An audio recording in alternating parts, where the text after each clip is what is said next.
வணக்கம். காலை வணக்கம், மதிய வணக்கம், மாலை வணக்கம்.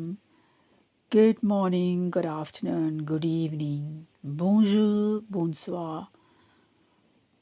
ஸோ ஆங்கிலமும் ஃப்ரெஞ்சும் பேசலாம் வாருங்கள். கடினமான பயிற்சி. கடினமான பயிற்சி, இதை ஆங்கிலத்திலோ ஃப்ரெஞ்சிலோ எப்படி சொல்வது? கடினமான பயிற்சி ஞாபகம் வந்துச்சுங்களா? எப்படி சொல்லுவீங்க? ஸோ கடினமான பயிற்சி அல்லது கஷ்டமான பயிற்சின்னு சொல்லலாம் இல்லையா? ஸோ பயிற்சினா எக்ஸசைஸ், கஷ்டம் கடினம்னா டிஃபிகல்ட். ஓகே, ஸோ இங்கிலீஷில் பார்த்தீங்கன்னா a difficult exercise, a difficult exercise. So இப்போ தமிழில் கடினம்னு சொல்லியிருக்கோம், அதே தான் இங்கிலீஷில் டிஃபிகல்ட்னு சொல்லியிருக்கிறோம். பயிற்சின்றது எக்ஸசைஸ்னு சொல்லியிருக்கிறோம். அதே ஆனால் ஃப்ரெஞ்சில் சொல்லும்போது பாருங்கள், en exercice difficile. ஸோ இந்த எக்ஸசைஸுன்றது இங்கே வந்துருச்சு. ஸோ நம்மளுக்கும் கடினமானது தமிழில் முன்னாடி தான் இருக்குது, இங்கிலீஷில் டிஃபிகல்ட்டு தான் இருக்குது. ஆனால் ஃப்ரெஞ்சில் பாருங்கள் இந்த இடத்துல போயிடுச்சு. ஸோ பயிற்சின்றது வந்து ஒரு பொருளோட, அதாவது என்ன சொல்கிறது, பெயர் சொல்லுன்னு சொல்லுவோம் இல்லையா? எக்ஸசைஸுன்றது ஒரு பெயர் சொல். ஸோ இந்த பெயர் சொல்லுக்கு முன்னாடி போகிறது வந்து பண்பு சொல் இல்லையா? அது எப்படிப்பட்டது? ஸோ ஒரு சட்டை கலரு, அது என்ன மாதிரி சட்டை, இல்லை ஒரு பயிற்சி அது நல்ல ஈஸியானதா, கடுமையானதா, ரொம்ப ஆர்வமானதா அப்படின்றது வந்து அதை பற்றி குறிக்கிறது. ஒரு குதிரை ஓடுது, அது வேகமாக ஓடுதா மெதுவாக ஓடுதோ, அந்த வேகம் மெதுன்றது வந்து இங்கிலீஷில் வந்து அட்ஜெக்டிவ்னு சொல்லுவோம், ஃப்ரெஞ்ச்லேயும் அட்ஜெக்டிவ் சொல்லுவோம். ஸோ இதில் என்னென்னா, ஃப்ரெஞ்சில் பார்த்திங்கன்னா பின்னாடி போகுது, பெயர் சொல்லுக்கு பின்னாடி போகுது. அதோடு இதில் வந்து எக்ஸசைஸ்க்கு வந்து எஸ் போட்டிருக்கோம், ஃப்ரெஞ்சில் வந்து சிஇ. ஓகே, டிஃபிகல்ட் எக்ஸசைஸ் கடினமான பயிற்சி, டிஃபிகல்ட் எக்ஸசைஸ், எக்ஸசீஸ் டிஃபிசில், எக்ஸசீஸ் டிஃபிசில். ஸோ இங்கே எல்லா இடத்துல வந்து நான் அண்டர்லைன் பண்ணியிருக்கேன் பாருங்கள் உங்களுக்கு. Okay, green shirt, green shirt.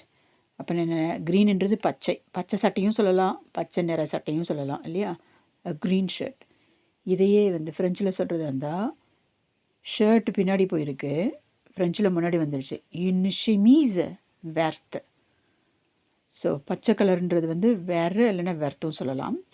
So இது வந்து இந்த இடத்துல வந்து இது ஃபெமினனா, பெண் பாலாக இருந்துச்சுன்னா நம்ம வந்து வெர்த்துன்னு போடுவோம். ஆண் பாலாக இருந்தால் இந்த ஈயை போட மாட்டோம், விஇஆர் தான் போடுவோம். ப்ரொனன்சியேஷன் வந்து வேறு தான் சொல்லுவோம். ஸோ இப்போ இது வந்து பெண் பால்ன்றது எப்படி கண்டுபிடிக்க முடியும்? ஈ இருக்குது, இங்கேயும் ஈ, இங்கேயும் ஈ, இங்கேயும் ஈ. ஸோ ஷெமிஸ்ன்றது பெயர் சொல், அதில் ஈ வந்துச்சுன்னா பெண் பால். ஸோ அதுக்கு இன்னொன்று போடுவோம். இந்த கலருக்கு வெர்த்து. இல்லைனா இங்கிலீஷ்லேயும் தமிழ்லேயும் நம்ம அந்த அட்ஜெக்டிவை, அந்த பண்பு சொல்ல முன்னாடி போடுறோம், ஃப்ரெஞ்சில் மாத்திரம் பின்னாடி போகுது. ஸோ அ க்ரீன் ஷர்ட், பச்சை நிற சட்டை, une chemise verte, une chemise verte. அடுத்தது பாருங்கள், un livre intéressant. ஸோ சுவாரஸ்யமான புத்தகம். எல்லாத்துக்கும் நான் அண்டர்லைன் பண்ணியிருக்கேன், எது வந்து உரிச்சொல்ல குறிக்குதோ அதுக்கு. ஸோ இங்கே ஈல முடிஞ்சிருந்தா கூட, லீவ்ன்றது ஈல முடிச்சிருந்தா கூட இது ஆண் பால். சிலது வந்து எக்ஸப்ஷன்னு சொல்லுவாங்க, சிலது வந்து தவிர்க்க முடியாத பெண் பாலான எழுதல முடிஞ்சாலும் அதே புத்தகம்னும்போது அது ஆண் பாலாக இங்கே மாறுது. அதுக்கு வந்து ரூல்ஸ் கிடையாது. என்ன ரூல்ஸ்னால் வந்து மேபி அவங்களுக்கு வந்து இதே மாதிரி இன்னொரு வார்த்தை இருக்குது, லீவ்ருன்னு சொல்லிட்டு. அது வந்து என்னென்னா, இந்த பவுண்டுன்னு சொல்கிறோம் இல்லையா, பவுண்டு காயின்னு சொல்கிறோம் இல்லையா, யூகேயில் உபயோகப்படுத்துகிற காசு, கரன்சி, அது வந்து இன்னும் லீவ்ருன்னு சொல்லுவோம். அதனால் அது ஃபெமினன் ஆகினதுனால, அது பெண்பால் ஆனதுனால இது ஆண்பால் ஆகிடுச்சு. ஸோ இங்கே ஈல் முடிஞ்சிருந்தாலும் இது வந்து ஆண்பாலாக இருக்கும்போது போடுறோம். லீவ்ரு ஆந்தரசம். ஸோ இன்ட்ரெஸ்டிங் ஆந்தரசம். ஸோ இங்கிலீஷில் ஐஎன்ஜின்னு முடிஞ்சிச்சுன்னா 60% வார்த்தைகள் ஃப்ரெஞ்சில் ஏஎன்டின்னு முடியும், சரிங்களா? ஸோ அம்யூசிங் அப்படின்னு சொன்னால், நல்லா அம்யூசிங்னால் நல்லா என்ன சொல்கிறது, நல்ல ஜாலியாக இருக்க சொல்கிறோம். அப்போ அது வந்து ஃப்ரெஞ்சில் சொல்கிறது வந்து அம்யூசான் அப்படி சொல்லுவோம். பட் அதை பற்றி இப்போ நம்ம கவலைப்பட வேண்டாம். லீவ்ர் இன்ட்ரெஸ்ஸான் அண்ட் இன்ட்ரெஸ்டிங் புக், சுவாரஸ்யமான புத்தகம். ஸோ இது ஒரு சுவாரஸ்யமான பாடம். சேத்தான் கூர் இன்ட்ரெஸ்ஸான். கூறுனா வந்து கோர்ஸ்ன்னு சொல்கிறோம் இல்லைங்களா. ஸோ என்ன சொல்கிறது, இந்த கோர்ஸ் வந்து நல்ல ஒரு ஆனந்தமான கோர்ஸாக இருக்குது. இட் இஸ் அன் இன்ட்ரெஸ்டிங் கோர்ஸ்னு சொல்லலாம். ஸோ இது சுவாரஸ்யமான பாடம். It is an interesting course. சேத்தான் கூர் கூர் intéressant. C'est en cours intéressant. So இங்கே வந்து மாஸ்குலன், ஆனால் இங்கே வந்து ப்ளூரல் இருந்தால் கூட இது எப்போவுமே கோர்ஸுன்றதை வந்து ப்ளூரலில் தான் சொல்லுவாங்க.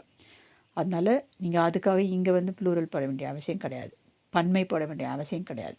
C'est en cours intéressant. அதனால் ஸோ ஐ ஆம் சப்ஸ்கிரைபிங். ஸோ இந்த கோடு அடியில் போட்டிருக்கேன் இல்லைங்களா, க்ரீனு, இன்ட்ரெஸ்டிங்கு, இதெல்லாம் வந்து பண்புச்சொற்கள், உரிச்சொற்கள், பண்புக்கு உள்ள உரிச்சொற்கள் ஆகும். Difficult exercise, exercise difficile. A green shirt, une chemise verte. Un livre intéressant, an interesting book. இதுக்கு பேர் வந்து அட்ஜெக்டிவ்ஸ். இங்கிலீஷ்லேயும் அட்ஜெக்டிவ்ஸ் தான், ஃப்ரெஞ்ச்லேயும் அட்ஜெக்டிவ்ஸ் தான். தமிழில் உரி, பண்பு, உரிச்சொற்கள். மீண்டும் சந்திப்போம் விரைவு. அவ்வா பாய்.